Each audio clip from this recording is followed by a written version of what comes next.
तो फिर करे क्यों याचना, फिर करे क्यों याचना। आपकी संतान है हम, आपसे क्या प्रार्थना। आपकी संतान है हम, आपसे क्या प्रार्थना।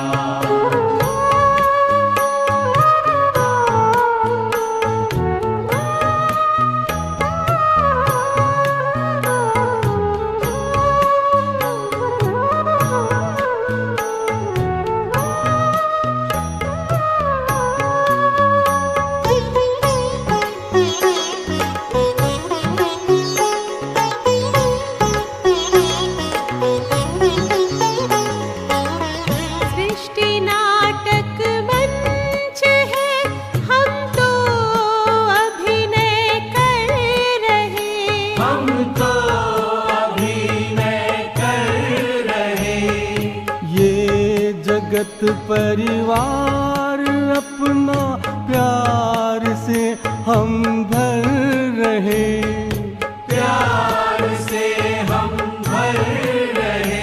सत्कर्म ही पूजा हमारी, सेवा है आराधना, सेवा है आराधना। आपकी संतान है हम, आपसे क्या प्रार्थना।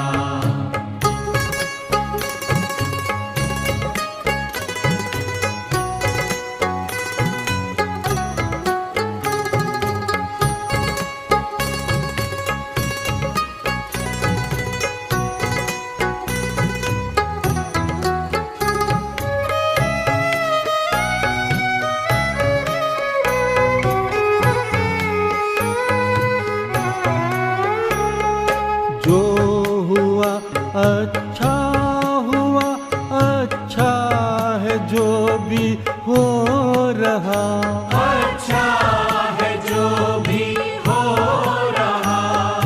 होगा जो अच्छा है वो, ये ज्ञान हमको धो रहा, ये ज्ञान हमको धो रहा। शिव पिता है आप मेरे, तो हमें क्या सोचना, तो हमें क्या सोचना। आपकी संतान है हम, आपसे क्या प्रार्थना।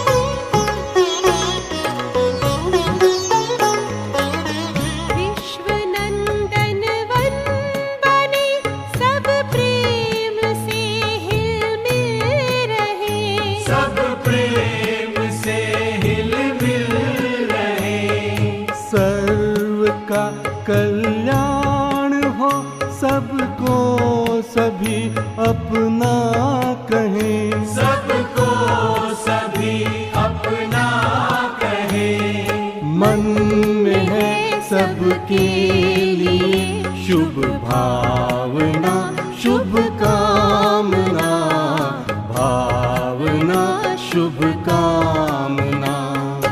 आपकी संतान है हम, आपसे क्या प्रार्थना।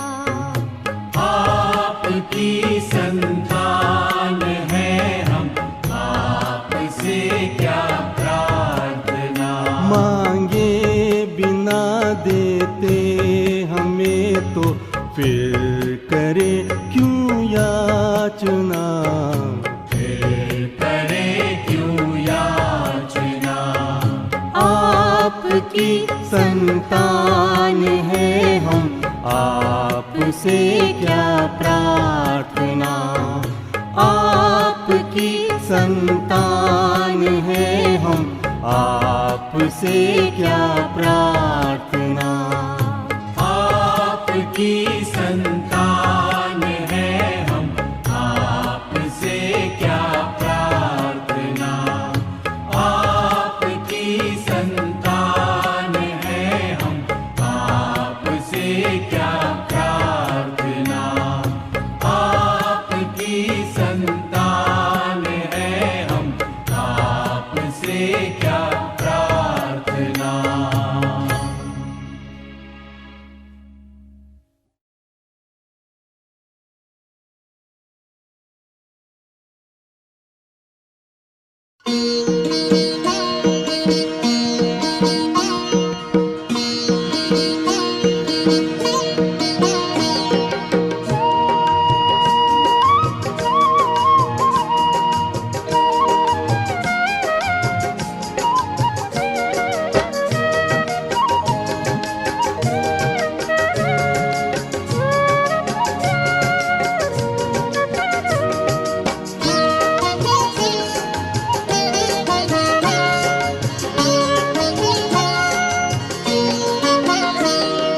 मधुबन के बाबा,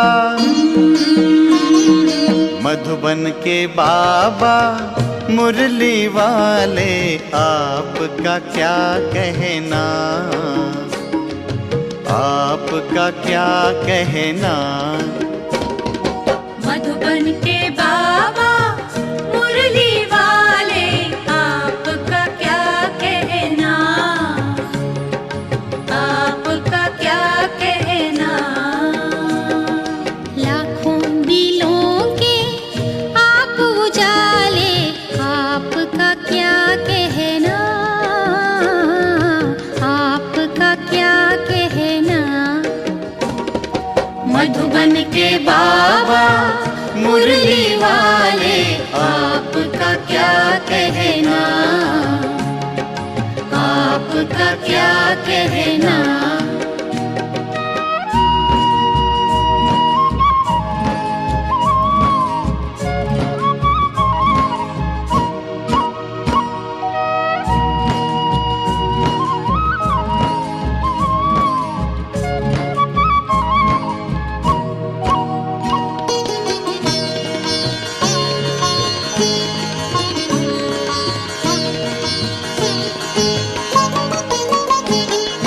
कितनों को आपने राह दिखाई, राह दिखाई हो,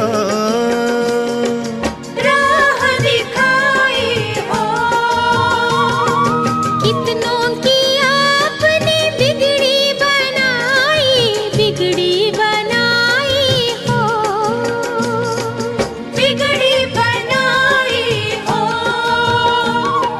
सबसे अनोखे, सबसे अनोखे, सबसे निराले, आपका क्या कहना, आपका क्या कहना।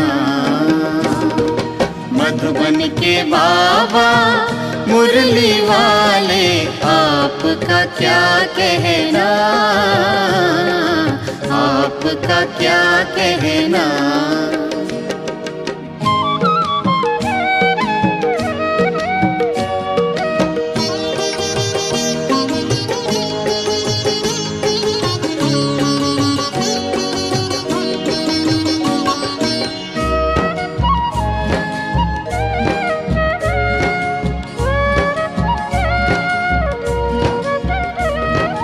आप हैं हम सबके भाग्य विधाता, भाग्य विधाता हो,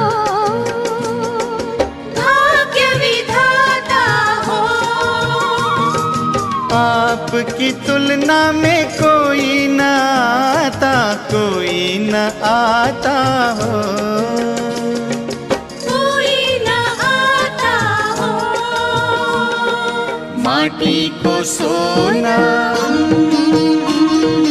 माटी को सोना कर देने वाले, आपका क्या कहना,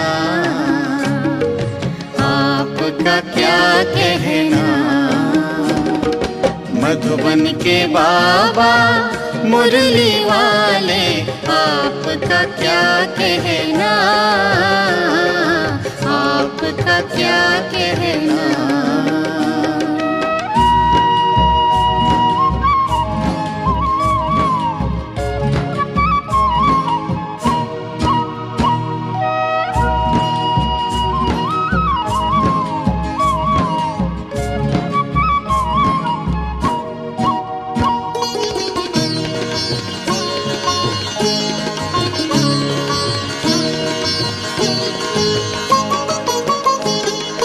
आपने एक हमें अचरज दिखाया, अचरज दिखाया हो, अचरज दिखाया हो। आबू की भूमि को तीर्थ बनाया, तीर्थ बनाया हो, तीर्थ बनाया हो। पर्वत पे स्वर्ग, पर्वत पे स्वर्ग उतारने वाले, आपका क्या कहना, आपका क्या कहना। मधुबन के बाबा मुरली वाले, आपका क्या कहना, आपका क्या कहना। लाखों दिलों के आप उजाले, आपका क्या कहना, आपका क्या कहना। मधुबन के बाबा मुरली वाले, आपका क्या कहना, आपका क्या कहना।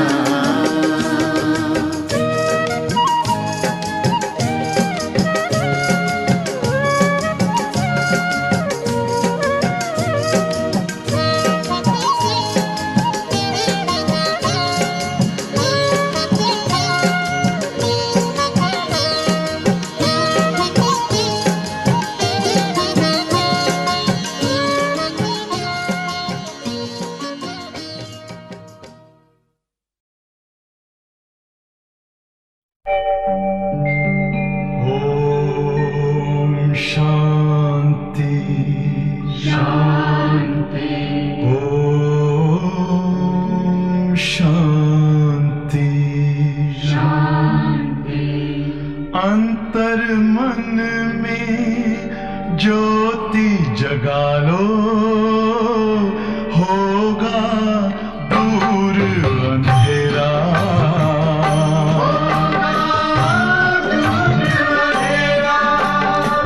शिव का कर लो ध्यान, आ रहा पावन पुण्य सवेरा।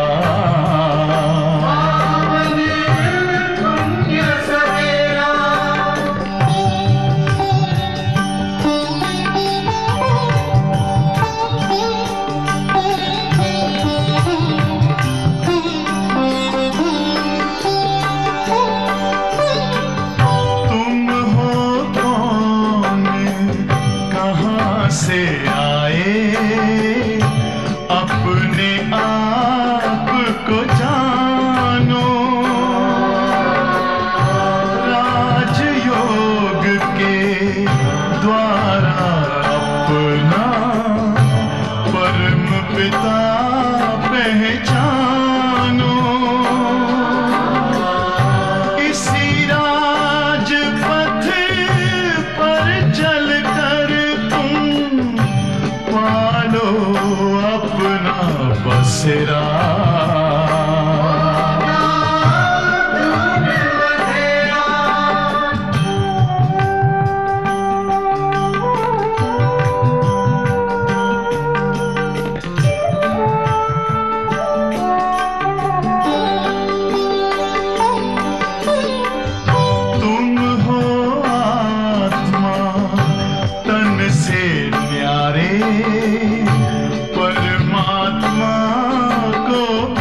ओम शांति। आज बाबा ने हम बच्चों को मुरली में बहुत सी छोटी छोटी बातें जो सूक्ष्म पाप के रूप में जमा हो जाती हैं, जिसकी सजा भी होती है, ऐसी कुछ सूक्ष्म बातें आज की मुरली में बाबा ने हम बच्चों को बताई हैं, चेतावनी के रूप में भी बताई हैं, समझाने के रूप में भी बताई हैं, और उसके होने वाले परिणाम के बारे में भी बाबा ने आज हम सबको अवगत कराया है। हम सब छोटी छोटी भूलों को जो नज़रअंदाज कर देते हैं, बाबा ने कहा कि इन अवगुणों का हमें त्याग करना है, क्योंकि त्याग से ही भाग्य बनता है। होती छोटी छोटी बातें हैं, लेकिन उससे हमारे पाप कर्मों का खाता बढ़ जाता है। एक तरफ तो हम अपने विकर्मों को विनाश करने के लिए जो गठरी हमारे सर पर है, उसको चुकतू करने के लिए याद के बल के द्वारा विकर्मों को दग्ध करते हैं, लेकिन जो छोटी छोटी अवज्ञाएं हैं, सूक्ष्म रूप से जिन्हें हम डोंट केयर कर देते हैं, वो हमारे खाते को धीरे धीरे चट करते जाते हैं और हमें उनका एहसास भी नहीं होता है। जैसे आज बाबा ने गुस्सा करना, तंग करना, चोरी करना, ये सब ऐसे दोष हैं जिनको हम बहुत ज़्यादा ध्यान नहीं देते हैं, लेकिन एक अच्छा विद्यार्थी जो होता है, वो पढ़ाई के समय इन्हीं छोटी छोटी बातें, जो इजी क्वेश्चन होते हैं, उन्हीं को अच्छे से प्रिपेयर करके एग्ज़ाम देता है, तो उसके टोटल मार्क्स बढ़ जाते हैं। और जो स्टूडेंट इन छोटी बातों को डोंट केयर कर देते हैं, लौकिक पढ़ाई में जैसे राइटिंग के मार्क्स होते हैं, हमने कैसा लिखा है उस पर भी बहुत सारी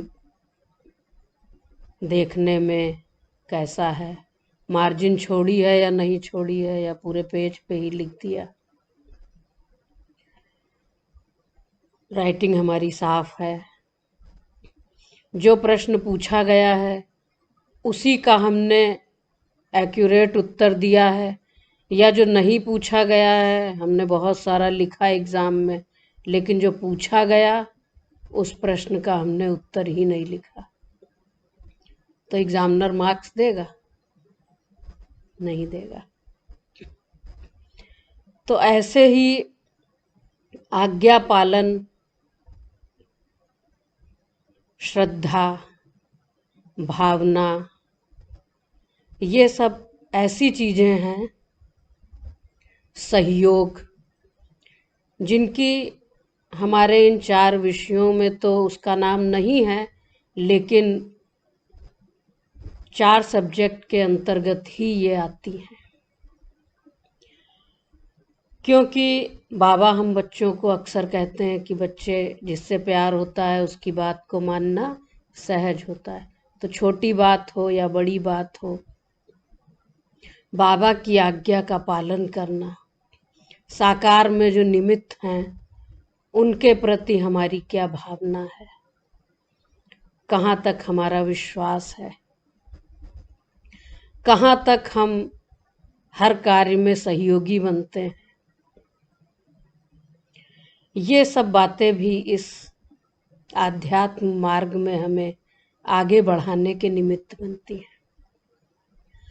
तो आज कुछ ऐसी छोटी छोटी बातों पर बाबा ने हम बच्चों का ध्यान खिंचवाया है।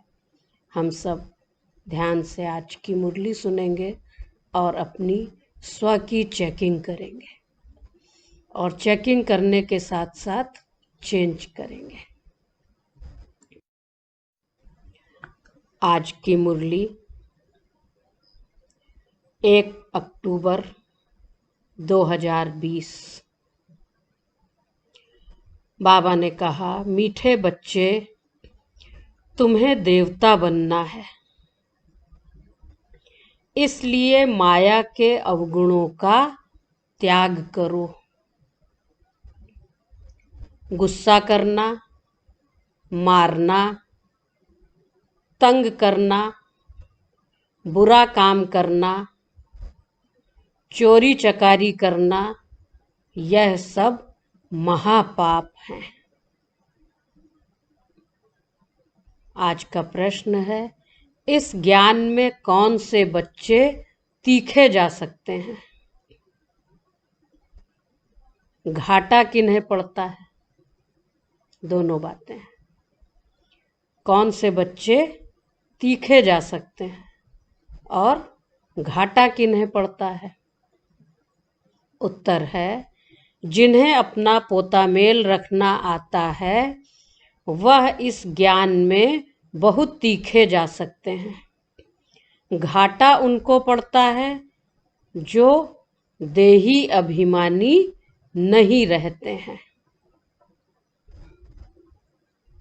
जो पोता मेल रखते, अपनी चेकिंग करते, पुरुषार्थ में उन्नति प्राप्त करते, चेकिंग और साथ साथ परिवर्तन, चेक एंड चेंज। पोता मेल रखा और जो है वैसा ही करते चले गए, लेकिन उसमें कोई चेंज नहीं आया, तो ऐसे भी कोई फायदा नहीं है। और घाटा तो उन्हें पड़ता जो देही अभिमानी नहीं रहते। तो निश्चित है, अगर देही अभिमानी नहीं है तो जरूर देह भान में, देह अभिमान में। बाबा कहते, व्यापारी लोगों को पोता मेल निकालने की आदत होती है, वह यहाँ भी तीखे जा सकते हैं। आज का गीत है, क्या गीत होगा आज की मुरली का? सार सुन के हम समझ गए होंगे। आज का गीत है, लिख भी सकते हैं अगर किसी को आ रहा है। आज का गीत क्या हो सकता है तो लिखें।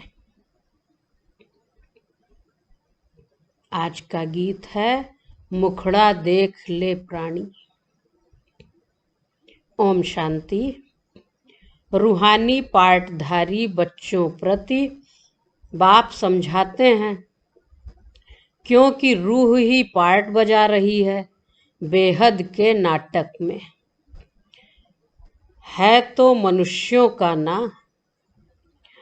बच्चे इस समय पुरुषार्थ कर रहे हैं, भल वेद शास्त्र पढ़ते हैं, शिव की पूजा करते हैं, परंतु बाप कहते हैं इनसे कोई मेरे को प्राप्त नहीं कर सकते, क्योंकि भक्ति है ही उतरती कला। ज्ञान से सद्गति होती है तो जरूर कोई से उतरते भी होंगे। यह एक खेल है जिसको कोई भी जानते नहीं। शिवलिंग को जब पूजते हैं तो उनको ब्रह्मा नहीं कहेंगे। तब कौन है जिसको पूजते हैं? उनको भी ईश्वर समझ पूजा करते हैं। तुम जब पहले पहले भक्ति शुरू करते हो तो शिवलिंग हीरे का बनाते हो। द्वापर युग में जब भक्ति शुरू हुई तो सबसे पहले सोमनाथ का मंदिर बनाया किसने? राजा विक्रमादित्य ने। तो उस समय भक्ति की शुरुआत हुई और भक्ति भी उस समय उच्च कोटि की थी।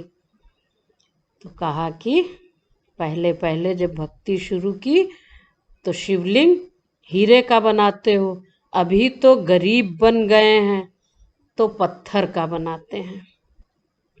हीरे का लिंग उस समय 4-5 हजार का होगा, इस समय तो उनका दाम 5-7 लाख होगा। ऐसे हीरे अभी मुश्किल निकलते हैं। पत्थर बुद्धि बन गए हैं तो पूजा भी पत्थर की करते हैं, ज्ञान बिगर। जब ज्ञान है तो तुम पूजा नहीं करते हो, चैतन्य सम्मुख में है, उनको ही तुम याद करते हो। जानते हो याद से विकर्म विनाश होंगे और पूजा करेंगे। याद से विकर्म विनाश होंगे। तो बाबा ने कहा भक्ति है उतरती कला और ज्ञान है चढ़ती कला। गीत में भी कहते हैं, हे बच्चों, प्राणी कहा जाता है आत्माओं को। प्राण निकल गया फिर जैसे मुर्दा है, आत्मा निकल जाती है। आत्मा है अविनाशी। आत्मा जब शरीर में प्रवेश करती है तब चैतन्य है। बाप कहते हैं, हे आत्माएं, अपने अंदर जांच करो। क्या जांच करनी है? कहाँ तक दैवी गुणों की धारणा हुई है? कोई विकार तो नहीं है? चोरी चकारी आदि करना क्या है ये? बाबा ने कहा चोरी चकारी आदि का कोई आसुरी गुण तो नहीं है ना। आसुरी कर्तव्य करने से फिर गिर पड़ेंगे। यहाँ तक बाबा कहते कि अगर चार्ज वाली से बिना पूछे उठा के खा लिया वो भी चोरी है, क्योंकि अंदर ये भावना तो रहेगी ना कि कोई देख न ले। तो कोई देख न ले माना चोरी ही तो है, तो उसका भी पाप बनता है। तो आसुरी कर्तव्य करने से फिर गिर पड़ेंगे, इतना दर्जा नहीं पा सकेंगे। खराब आदत को मिटाना जरूर है। देवता कभी कोई पर गुस्सा नहीं करते। तो कहेंगे क्रोध करना तो विकार है, लेकिन रोग भी तो विकार है ना, क्रोध का ही तो अंश है। तो बाबा कहते देवता कभी कोई पर गुस्सा नहीं करते। यहाँ असुरों द्वारा कितनी मारे खाते हैं, क्योंकि तुम दैवी संप्रदाय बनते हो तो माया कितनी दुश्मन बन पड़ती है। माया के अवगुण काम करते हैं, मारना, तंग करना, बुरा काम करना, यह सब पाप है। तुम बच्चों को तो बहुत शुद्ध रहना चाहिए। चोरी चकारी करना तो महान पाप है। बाप से तुम प्रतिज्ञा करते आए हो, बाबा मेरा तो आप एक, दूसरा ना कोई, या बाबा भी मेरे और सब भी मेरे। ऐसा तो नहीं कहा। क्या कहा? मेरा तो एक शिव बाबा, दूसरा ना कोई। हम आपको ही याद करेंगे। भक्ति मार्ग में भल गाते हैं, परंतु उनको पता नहीं है कि याद से क्या होता है। वो तो कहेंगे सिमरन करना है या माला जपना है, यही याद है, लेकिन याद की यथार्थ विधि तो शिव बाबा ने बताई है, जिससे विकर्म विनाश होते हैं। वह तो बाप को जानते ही नहीं। एक तरफ कहते हैं नाम रूप से न्यारा है, दूसरे तरफ फिर लिंग की पूजा करते हैं। तुमको अच्छी रीति समझकर फिर समझाना है। बाप कहते हैं यह भी जज करो कि महान आत्मा किसको कहा जाए। श्री कृष्ण जो छोटा बच्चा स्वर्ग का प्रिंस है, वह महात्मा है। तो छोटे बच्चे को महात्मा कहते हैं। तो वह महात्मा है या आजकल के कलयुगी मनुष्य? वह विकार से पैदा नहीं होता है ना। श्रेष्ठाचारी तो एक बाप ही बनाते हैं। तो श्री कृष्ण को महान आत्मा कहेंगे, क्योंकि कहा वहां विकार तो होता नहीं। वह है निर्विकारी दुनिया और यह है विकारी दुनिया। निर्विकारी को बहुत टाइटल दे सकते हैं, विकारी का क्या टाइटल है? श्रेष्ठाचारी तो एक बाप ही बनाते हैं। वह है सबसे ऊंचते ऊंच और सब मनुष्य पार्टधारी हैं, तो पार्ट में जरूर आना पड़े। सतयुग है श्रेष्ठ मनुष्यों की दुनिया। जानवर आदि सब श्रेष्ठ हैं। वहाँ माया रावण ही नहीं। वहाँ ऐसे कोई तमोगुणी जानवर होते नहीं। तुमको मालूम है मोर डल है, वह विकार से बच्चा पैदा नहीं करते। तो बाबा दो शब्द यूज करते हैं, डेविल और डेल। उनको आंसू गिरता है, उसे डेल धारण करती है। नेशनल बर्ड कहते हैं मोर को, राष्ट्रीय पक्षी कहते हैं। तो वो विकार से पैदाइश नहीं है। तो ये बाबा ने एक उदाहरण के रूप में बच्चों को समझाया है। सतयुग में भी विकार का नाम नहीं। मोर का पंख, पहला नंबर जो विश्व का प्रिंस है श्री कृष्ण, उनके माथे में लगाते हैं। कोई तो रहस्य होगा ना। मोर का ही पंख क्यों लगाते हैं? और भी बहुत से पक्षी हैं, किसी का भी लगा दें, तोते का लगा दें, कबूतर का लगा दें, लेकिन मोर का ही लगाते हैं, तो जरूर कोई तो रहस्य होगा। तो यह सब बातें बाप रिफाइन कर समझाते हैं। वहाँ बच्चे कैसे पैदा होते हैं वह तो तुम जानते हो। वहाँ विकार होते नहीं। बाप कहते हैं तुमको देवता बनाते हैं, तो अपनी जांच पूरी करो। मेहनत बिगर विश्व का मालिक थोड़े ही बन सकेंगे। जैसे तुम्हारी आत्मा बिंदी है, वैसे बाप भी बिंदी है। इसमें मूंझने की कोई दरकार नहीं है। कोई कहते हैं हम देखें, बाप कहते हैं देखने वालों की तो तुमने बहुत पूजा की, फायदा कुछ भी हुआ नहीं। अब यथार्थ रीति मैं तुमको समझाता हूं। तो क्या देखेंगे? क्या मानो देख भी लिया तो उससे क्या फायदा होगा? पुरुषार्थ करने से ही तो प्रारब्ध बनेगी। धारणा करेंगे तब उसका फल मिलेगा। और देख लिया, खुश हो गए, तो बन जाएंगे क्या? लक्ष्मी नारायण की ड्रेस पहन के फोटो खिंचा ले और कर्म अच्छे ना हो तो क्या होगा?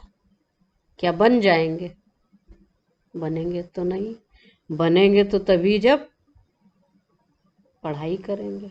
डॉक्टर की ड्रेस कोई पहन ले, कोई नाटक में डॉक्टर का किरदार करे, डॉक्टर की ड्रेस पहन ले, तो क्या वो डॉक्टर हो जाएगा? तो नहीं होगा। तो इसलिए बाबा कहते हैं क्या करना है? मेहनत बिगर विश्व का मालिक थोड़े ही बन सकेंगे। तो अब यथार्थ रीति मैं तुमको समझाता हूँ। मेरे में सारा पार्ट भरा हुआ है। सुप्रीम सोल हूँ ना, सुप्रीम फादर। कोई भी बच्चा अपने लौकिक बाप को ऐसे नहीं कहेगा। कैसे? सुप्रीम फादर कहेंगे? नहीं कहेंगे। एक को ही कहा जाता है। सन्यासियों को तो बच्चे हैं नहीं जो बाप कहें, वो तो हैं ही निवृत्ति मार्ग। तो यह तो सब आत्माओं का बाप है। कौन? शिव बाबा, जो वर्षा देते हैं। उन्हों का कोई गृहस्थ आश्रम तो ठहरा नहीं। बाप बैठ समझाते हैं। तुमने ही 84 जन्म भोगे हैं। पहले पहले तुम सतो प्रधान थे। कब थे? पहले पहले किसको कहेंगे? सतयुग को। फिर नीचे उतरते आए हो। अभी कोई अपने को सुप्रीम थोड़े ही कहेंगे। अभी तो नीच समझते हैं। बाप बार बार समझाते हैं मूल बात कि अपने अंदर देखो कि हमारे में कोई विकार तो नहीं है। रात को रोज अपना पोता मेल निकालो। व्यापारी हमेशा पोता मेल निकालते हैं। गवर्नमेंट सर्वेंट पोता मेल नहीं निकाल सकते। उन्हों को तो मुकर्रर तनख्वाह मिलती है। इस ज्ञान मार्ग में भी व्यापारी तीखे जा सकते हैं। पढ़े लिखे ऑफिसर्स इतना नहीं। व्यापार में तो आज 50 कमाया, कल 60 कमाएंगे, कभी घाटा भी हो जाएगा। गवर्नमेंट सर्वेंट की फिक्स पे होती है। इस कमाई में भी अगर देही अभिमानी नहीं होंगे तो घाटा पड़ जाएगा। माताएं तो व्यापार करती नहीं, वो फिर क्या करें? व्यापारी तो पोता मेल निकाल सकते हैं, तीखे जा सकते हैं। जॉब करने वाले गवर्नमेंट सर्वेंट, उनकी फिक्स पे होती है। माताएं तो बाबा ने कहा व्यापार करती नहीं, उनके लिए फिर और ही सहज है। कन्याओं के लिए भी सहज है, क्योंकि माताओं को तो सीढ़ी उतरनी पड़ती है। बलिहारी उनकी जो इतनी मेहनत करती हैं। कन्याएं तो विकार में गई ही नहीं, तो छोड़े फिर क्या? उनके लिए तो और सहज है। पुरुषों को तो मेहनत लगती है, कुटुंब परिवार की संभाल करनी पड़ती है। सीढ़ी जो चढ़ी है वह सारी उतरनी पड़ती है। घड़ी घड़ी माया थप्पड़ मार गिरा देती है। अभी तुम बीके बने हो। कुमारियां पवित्र ही होती हैं। सबसे जास्ती होता है पति का प्रेम। तुम्हें तो, कन्याओं के लिए फिर पतियों का पति परमात्मा को याद करना है। तो कन्याओं का तो कन्हैया गाया हुआ है, तो फिर उनको क्या करना है? पतियों के पति परमात्मा को याद करना है और सबको भूल जाना है। माँ बाप का बच्चों में मोह होता है। बच्चे तो हैं ही अनजान, शादी के बाद मोह शुरू होता है। पहले स्त्री प्यारी लगती, फिर विकारों में ढकेलने की सीढ़ी शुरू कर देते हैं। कुमारी निर्विकारी है तो पूजी जाती है। तुम्हारा नाम है बीके। तुम महिमा लायक बन फिर पूजा लायक बनते हो। बाप ही तुम्हारा टीचर भी है, सुप्रीम फादर भी है, सुप्रीम टीचर भी है। तो तुम बच्चों को नशा रहना चाहिए। क्या नशा रहना चाहिए? लिखें सभी, क्या नशा रहना चाहिए? बाबा सुप्रीम टीचर है, हमको पढ़ाते हैं, तो नशा रहना चाहिए हम स्टूडेंट हैं। भगवान जरूर भगवान भगवती ही बनाएंगे, सिर्फ समझाया जाता है भगवान एक है, बाकी सब हैं। अगर सब में भगवान है तो सब भगवान हो गए, लेकिन भगवान एक है तो बाकी सब हैं भाई भाई, दूसरा कोई कनेक्शन नहीं। प्रजापिता ब्रह्मा से रचना होती है, फिर वृद्धि होती है। आत्माओं की वृद्धि नहीं कहेंगे, वृद्धि मनुष्यों की होती है। आत्माओं का तो लिमिट नंबर है, बहुत आते रहते हैं, जब तक वहां हैं आते रहेंगे, झाड़ बढ़ता रहेगा, ऐसे नहीं कि सूख जाएगा। इनकी भेंट बनन ट्री से की जाती है, मनुष्य सृष्टि रूपी झाड़। फाउंडेशन है नहीं, फाउंडेशन है नहीं माना आदि सनातन देवी देवता धर्म प्रायः लुप्त हो गया। तो फाउंडेशन है नहीं, बाकी सारा झाड़ खड़ा है। तुम्हारा भी ऐसे है, फाउंडेशन है नहीं, कुछ न कुछ निशानी है। अभी तक भी मंदिर बनाते रहते हैं। मनुष्यों को थोड़े ही पता है कि देवताओं का राज्य कब था, फिर कहाँ गया। राज्य था तो फिर कहाँ गया। यह नॉलेज तुम ब्राह्मणों को ही है, न सतयुग वालों को है, देवी देवताओं को, न कलयुग वालों को है। ये नॉलेज संगम युग पर भगवान ब्राह्मण बच्चों को ही देते हैं। मनुष्यों को यह मालूम नहीं कि परमात्मा का स्वरूप बिंदी है। गीता में लिख दिया है कि वह अखंड ज्योति स्वरूप है। आगे बहुतों को साक्षात्कार होता था भावना अनुसार, बहुत लाल लाल हो जाते थे, बस हम नहीं सहन कर सकते। अब वह तो साक्षात्कार था, मानो साक्षात्कार किया, लाल लाल हो गया, जो भी देखा जैसी भावना थी, लेकिन उससे फायदा क्या हुआ। देख लिया, खुश हो गए, बहुत तो डर भी जाते थे कि अरे ये तो हम देख नहीं सकते। फिर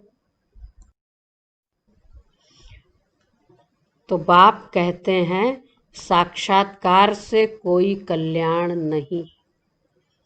यहाँ तो मुख्य है याद की यात्रा। जैसे पारा खिसक जाता है ना, याद भी घड़ी घड़ी खिसक जाती है। कितना चाहते हैं बाप को याद करें, फिर और ख्याल आ जाते हैं।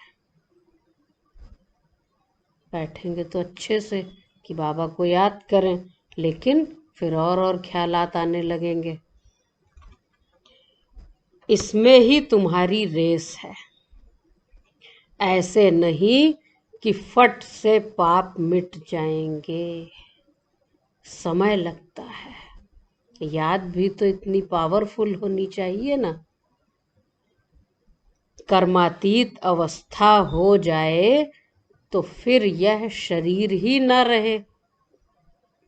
परंतु अभी कोई कर्मातीत अवस्था को नहीं पा सकते हैं, फिर उनको सतयुगी शरीर चाहिए।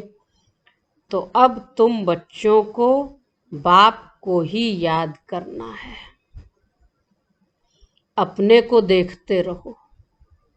क्या देखते रहेंगे? एक तो बाप को याद करते रहें और अपने को देखते रहें। हमसे कोई बुरा काम तो नहीं होता है। पोता मेल जरूर रखना है। जैसे व्यापारी झट साहूकार बन सकते हैं। बाप के पास जो नॉलेज है वह दे रहे हैं। बाप कहते हैं मेरी आत्मा में यह ज्ञान नूंधा हुआ है। हूबहू तुमको वही बोलेंगे जो कल्प पहले ज्ञान दिया था।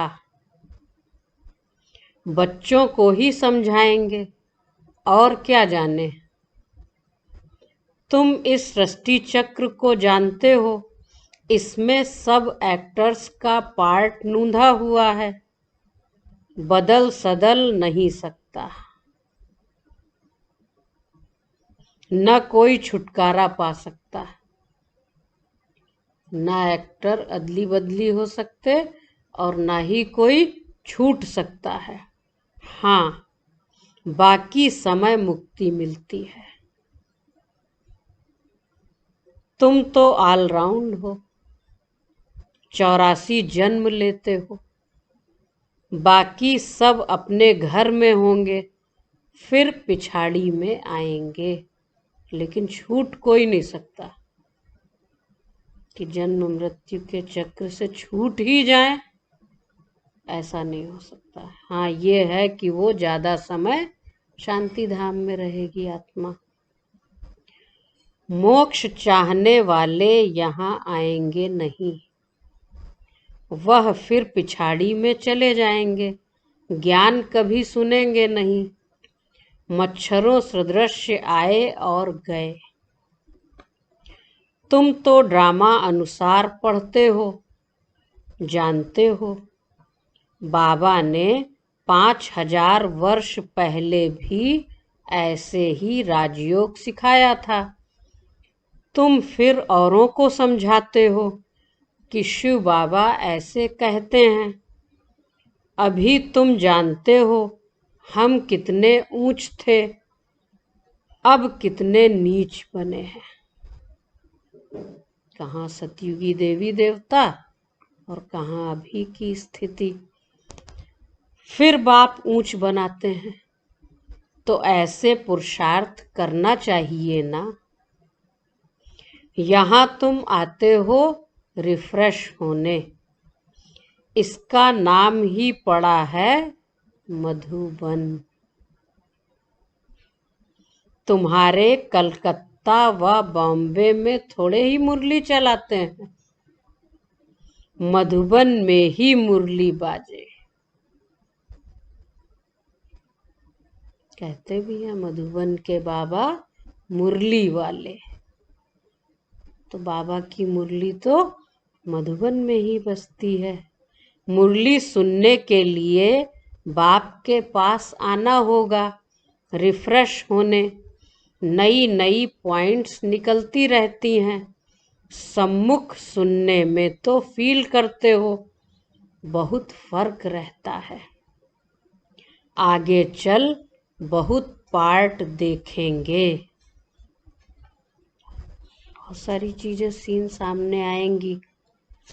तो बाबा पहले पहले सब सुना दे तो टेस्ट निकल जाए। कहें कि बाबा हमको सब बातें आज ही बता दें, तो आज ही अगर बता दें, किसी को फिल्म की स्टोरी पहले से पता हो तो उसको देखने में मज़ा नहीं आएगा। तो अगर बाबा भी पहले से सब बता दें तो फिर टेस्ट ही नहीं आएगा। और ये तो रियल ड्रामा है, इसलिए इसमें समय आने पर ही, समय अनुसार ही बाबा सुनाएंगे, बताएंगे। वो सीन अपने समय पर ही प्रत्यक्ष होगी।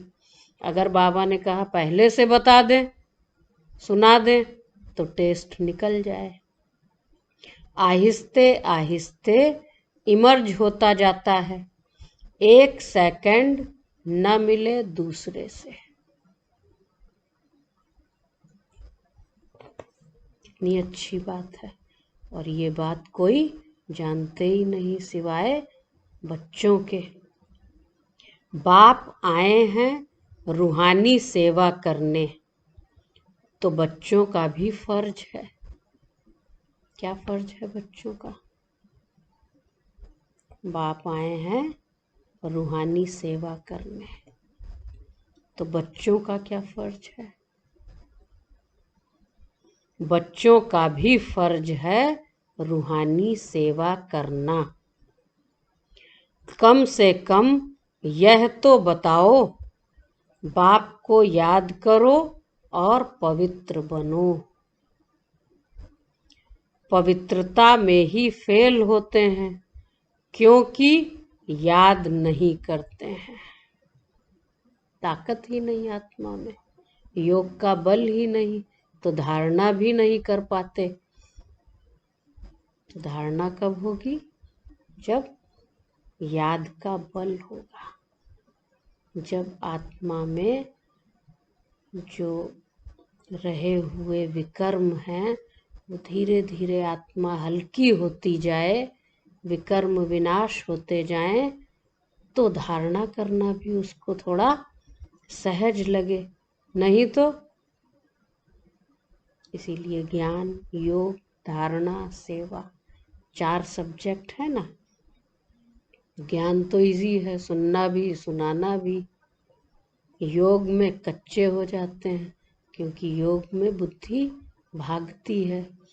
बाबा ने कहा और ख्याल आ जाते हैं। जो कभी नहीं सोचा होगा वो योग के समय संकल्प आएंगे, तो योग में विघ्न पड़ते हैं।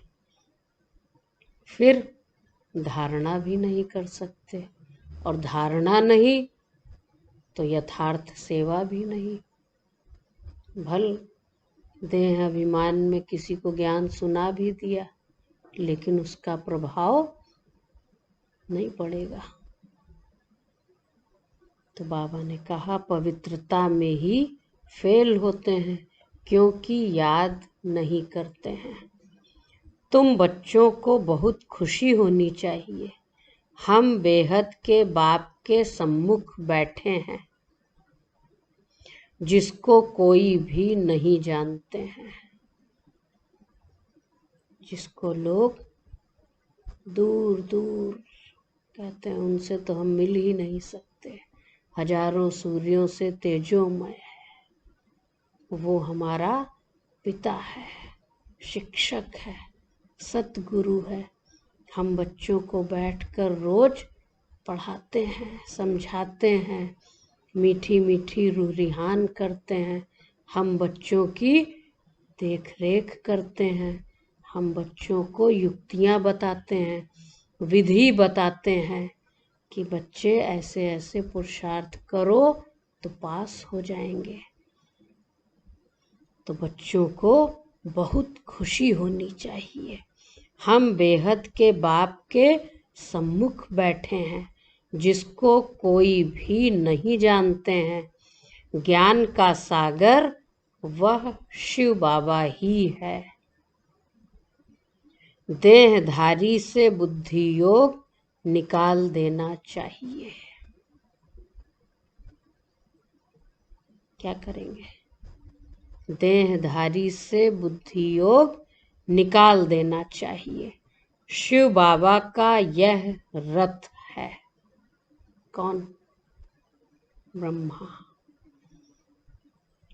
इनका रिगार्ड नहीं रखेंगे तो धर्मराज द्वारा बहुत डंडे खाने पड़ेंगे।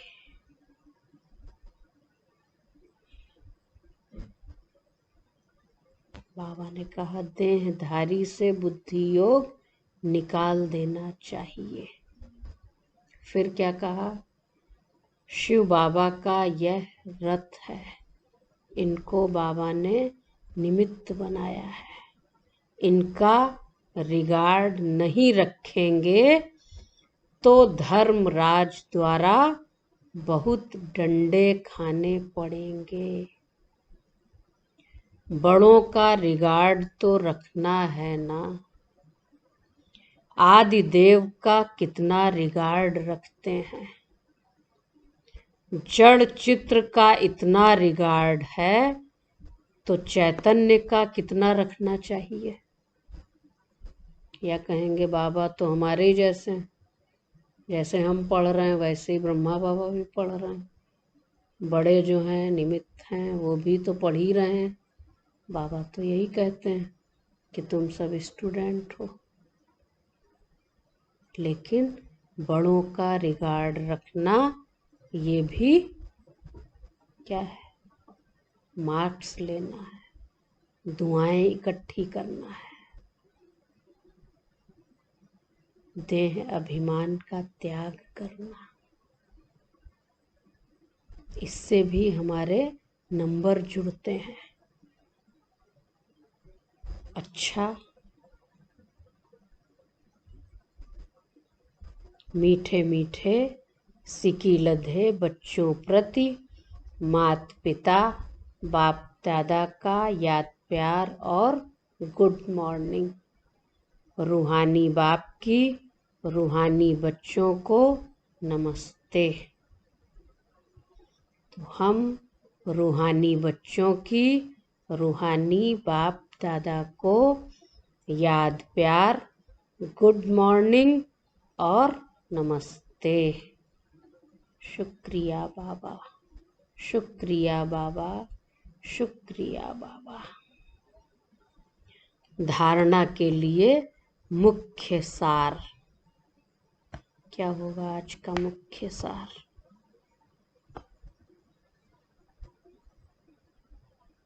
लिखें। आज की मुरली का मुख्य सार क्या होगा जो धारण करने योग्य हो? 4 प्रकार की पॉइंट्स होती हैं मुरली में। ज्ञान की, योग की, धारणा की, सेवा की। क्योंकि चारों सब्जेक्ट बाबा एक ही समय पर पढ़ाते हैं। एक ही टीचर है, एक ही पीरियड में सब पढ़ा देते हैं। तो आज की मुरली में से धारणा के लिए विशेष बिंदु कौन से हैं? पहली पॉइंट है अंदर में अपनी जांच कर दैवी गुण धारण करने हैं। खराब आदतों को निकालना है। प्रतिज्ञा करनी है, बाबा हम कभी भी बुरा काम नहीं करेंगे। दूसरी पॉइंट है कर्मातीत अवस्था को प्राप्त करने के लिए याद की रेस करनी है। और आज बाबा ने बच्चों का फर्ज क्या बताया? रूहानी सेवा में तत्पर रहना है। बड़ों का रिगार्ड रखना है। ये है आज की मुरली का धारणा के लिए सार। वरदान है आज का, सर्व खजानों को स्व के प्रति और औरों के प्रति यूज करने वाले अखंड महादानी भव। सर्व खजानों को स्वयं के प्रति, स्व के प्रति और औरों के प्रति यूज करने वाले अखंड महादानी भव। जैसे बाप का भंडारा सदा चलता रहता है, रोज देते हैं, ऐसे आपका भी अखंड लंगर चलता रहे, क्योंकि आपके पास कौन कौन से खजाने हैं?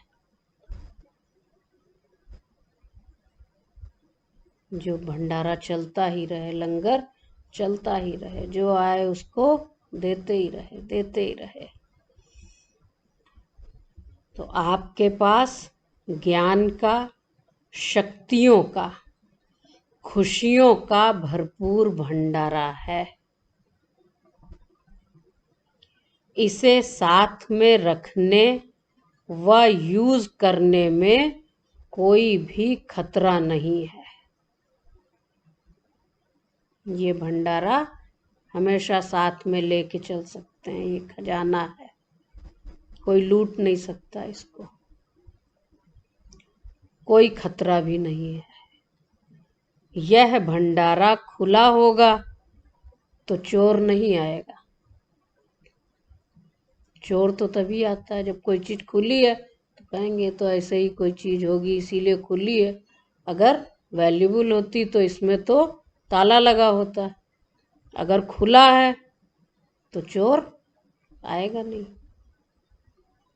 कि खुला है माना हम जितना चाहे ले सकते हैं। बंद रखेंगे तो चोर आ जाएंगे।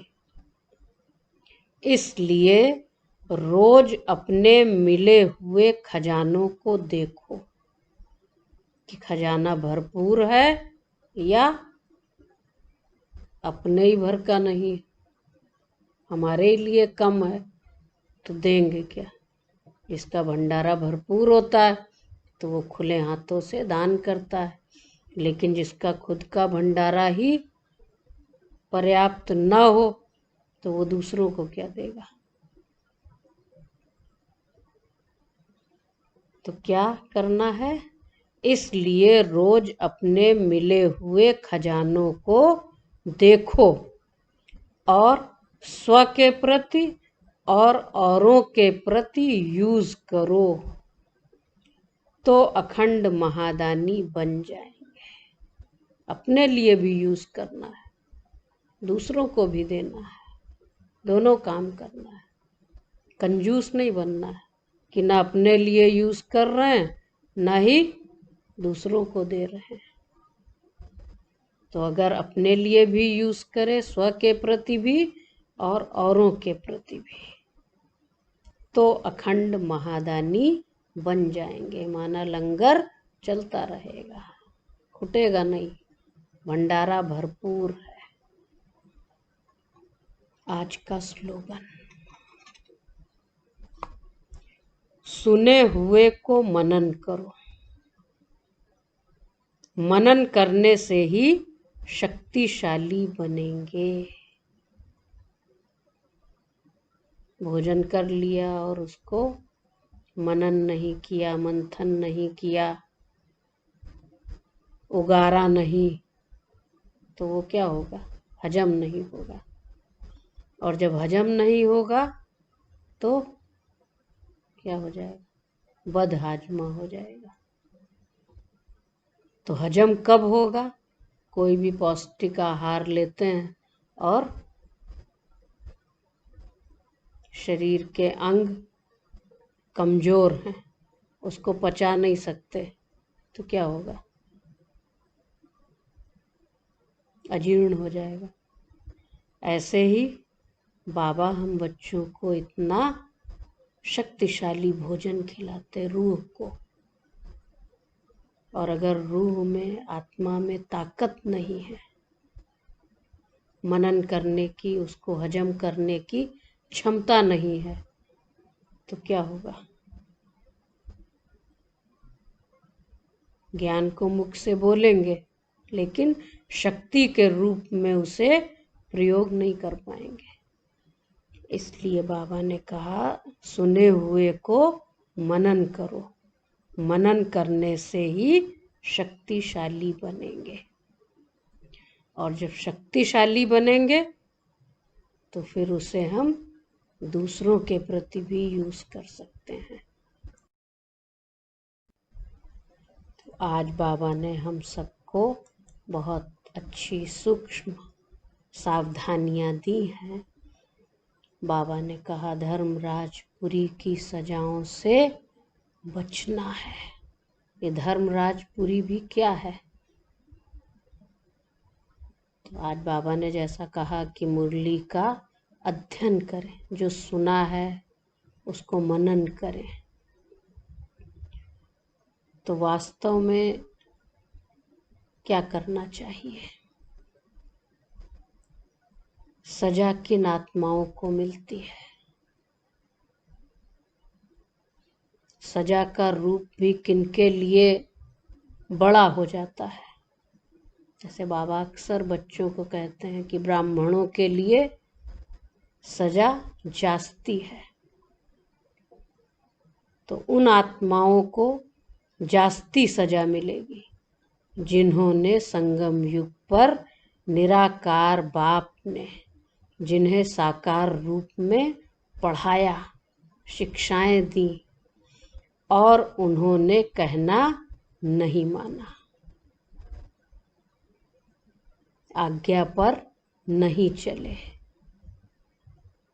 तो अगर योग बल से नहीं तो भोग बल से विकर्म विनाश तो करने ही पड़ेंगे, उससे तो कोई छूट नहीं सकता। इसलिए बाबा कहते हैं, हर संकल्प में, हर कर्म में, हर बात में अपने आप को चेक करो कि हमारे संकल्पों की, हमारे बोल की क्वालिटी क्या है, तो उसमें श्रेष्ठता लाओ। हर संकल्प बाप और बाप के कर्तव्य में भेंट चढ़ाते जाओ, तब क्या होगा? हार नहीं खा सकते। थोड़ा आगे चलेंगे तो कर्म की तो बात छोड़ो, लेकिन व्यर्थ संकल्प, व्यर्थ बोल, व्यर्थ विचार, ये भी सूक्ष्म चीजें हैं, उनकी भी सजा बन जाती है। तब बाबा बच्चों को समझाते हैं, क्योंकि अभी तो एक एक तरफ से पेपर आ रहा है, लेकिन जब फाइनल पेपर होगा तो क्या होगा? परीक्षा का भी विकराल रूप होगा। तो जो बच्चे ब्राह्मण बनकर भी बाप की अवज्ञा करेंगे, कहना नहीं मानेंगे, तो ब्राह्मणों की सजा कड़ी होगी। जो बच्चे बाबा की श्रीमत की अवज्ञा करके अपनी मनमत पर चलते हैं, उन्हें अंतिम समय में अंतिम दृश्य जो देखने को मिलेंगे, वास्तव में वही धर्मराजपुरी होगी। अभी तो हम देखते हैं प्रकृति के छोटे छोटे पेपर होते हैं, लेकिन जब फाइनल पेपर होगा तो पांचों तत्वों का विकराल स्वरूप होगा। तो एक तरफ प्रकृति का विकराल रूप, दूसरी तरफ विकारों का विकराल रूप होगा, तीसरी तरफ सर्व आत्माओं के भिन्न भिन्न रूप होंगे। एक तरफ तमोगुणी आत्माओं का रूप देखने को मिलेगा, एक तरफ भक्त आत्माओं की भिन्न भिन्न पुकार सुनने को मिलेगी, और चौथा अपने पुराने संस्कार जिनको हमने समाप्त नहीं किया होगा, वो भी पेपर के रूप में सामने आएंगे। और इस दृश्य को देखने और सहन करने के लिए प्रकृति का पेपर, आत्माओं की तरफ से आने वाला पेपर जो तमोगुणी भटकती हुई आत्माएं होंगी, और एक तरफ भक्तों की पुकार, और चौथी तरफ अपने पुराने संस्कार। तो इस दृश्य को देखने के लिए और उसको पार करने के लिए दीर्घकालीन मन मनाभव की प्रैक्टिस चाहिए। तो बाबा ने एक मुरली में कहा, 63 जन्मों का विकर्म विनाश होने में उतना टाइम नहीं लगता जितना कि ब्राह्मण बनने के बाद भी ब्राह्मण बच्चे विकर्म करते हैं। उसका पाप मिटाने के लिए धर्मराज की सजा खानी पड़ती है, क्योंकि अगर योग बल नहीं है तो भोग बल से। तो इसलिए बाबा हम बच्चों को छोटी छोटी बातें समझाते हैं। तो क्या होगा? व्यर्थ संकल्प जो चलते हैं, निगेटिव तो छोड़ दो, जो व्यर्थ संकल्प चलते हैं, क्योंकि संकल्प भी एक खजाना है। उस खजाने को भी अगर व्यर्थ गंवाया तो भी धर्मराज नहीं छोड़ेंगे। तो हम सब बाबा के बच्चों को बहुत सावधानी से अपने पुरुषार्थ को आगे बढ़ाना है, और अपना पोता मेल रोज चेक करना है कि कहीं हमसे छोटे छोटे विकर्म तो नहीं हो रहे जो पाप के रूप में एकत्र हो जाएं और उसकी सजा हमको भोगनी पड़े। तो बाबा ने पोता मेल रखने के लिए कहा है। अच्छा, ओम शांति।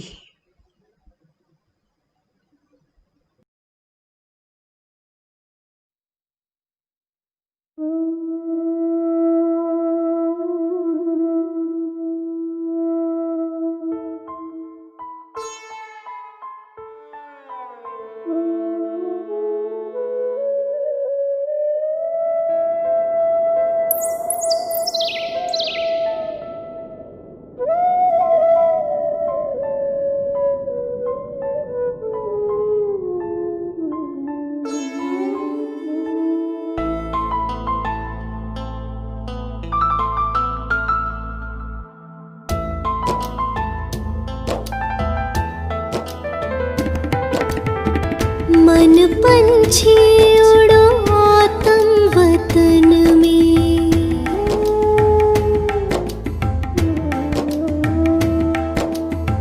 मन पंछी उड़ो आतम वतन में, पहनो फरिश्तों वाला चोला, मन मना भव मामे कम के तार, मन मना भव मामे कम के तार, जोड़ लो करो शिव का दीदार, वहाँ घर के आंगन में।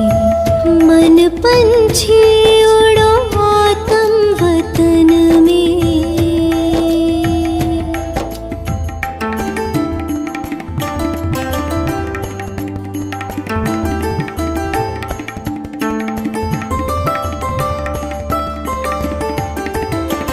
हाथों में अमृत की प्याली, फूलों से सजी हो भोग की थाली।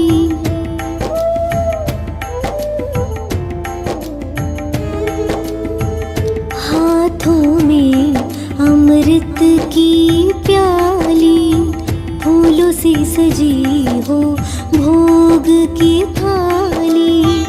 आज मनाओ सतगुरुवार, आज मनाओ सतगुरुवार। जाओ नील गगन के पार, बैठे लिए वो इंतजार अखियन में। बैठे लिए वो इंतजार अखियन में। मन पंछी हो।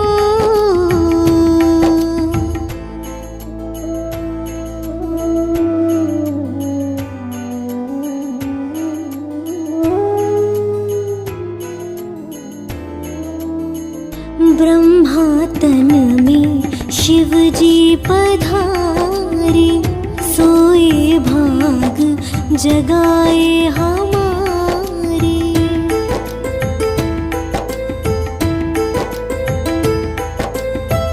ब्रह्मा तन में शिव जी पधारे, सोए भाग जगाए हमारे। सागर है वो खोले अमृत का द्वार, सागर है वो खोले अमृत का द्वार।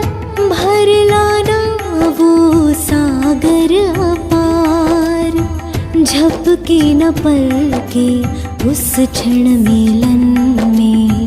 झपके न पलके उस क्षण मिलन में। मन पंछी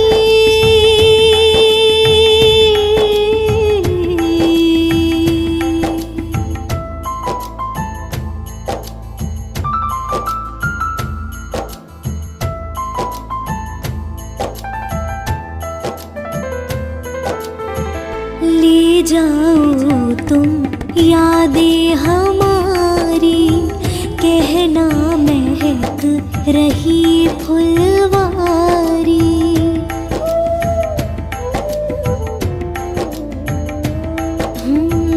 ले जाओ तुम यादें हमारी, कहना महक रही फुलवारी।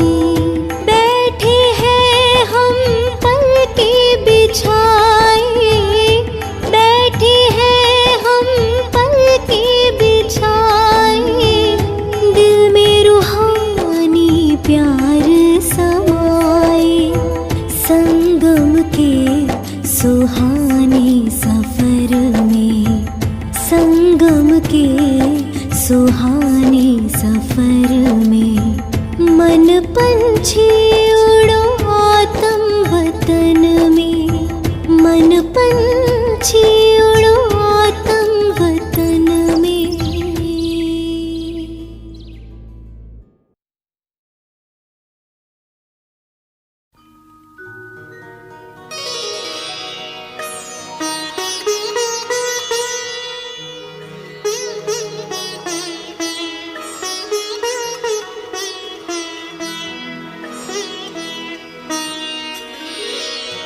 तेरी याद का अमृत पीते हैं, तेरी याद का अमृत पीते हैं। तेरी याद में जीते हैं बाबा, तेरी याद में जीते हैं बाबा। तेरी याद का अमृत पीते हैं, तेरी याद का अमृत पीते हैं।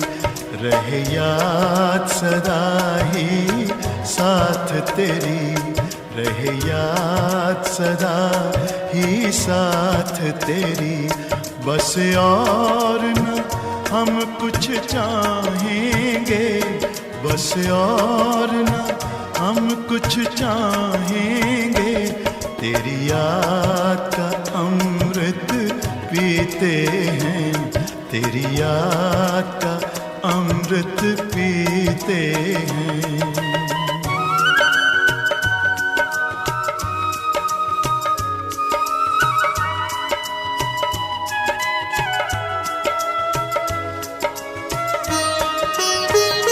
जो पल बीते तेरी यादों में, जो पल बीते तेरी यादों में, वो पल अविनाशी होते हैं, वो पल अविनाशी होते हैं। हर पल को सफल बना देंगे, हर पल को सफल बना देंगे। तेरी याद कभी ना छोड़ेंगे, तेरी याद कभी ना छोड़ेंगे। तेरी याद का अमृत पीते हैं, तेरी याद का अमृत पीते हैं।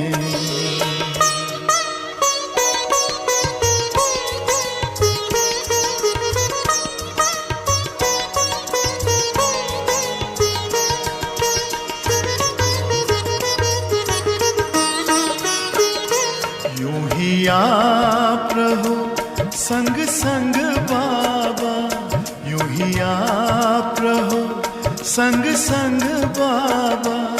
इस दुनिया के सुख पाने क्या, इस दुनिया के सुख पाने क्या। लहराते रहे तेरी यादों में, लहराते रहे तेरी यादों में। उन यादों में खो जाएंगे, उन यादों में खो जाएंगे। तेरी याद का अमृत पीते हैं, तेरी याद का अमृत पीते हैं। तेरी याद में जीते हैं बाबा, तेरी याद में जीते हैं बाबा। तेरी याद का अमृत पीते हैं, तेरी याद का अमृत पीते हैं। रहे याद सदा ही साथ तेरी, रहे याद सदा ही साथ तेरी। बस और न हम कुछ चाहेंगे, बस और न हम कुछ चाहेंगे। तेरी याद का अमृत पीते हैं, तेरी याद का अमृत पीते हैं। तेरी याद का अमृत पीते हैं, तेरी याद का अमृत पीते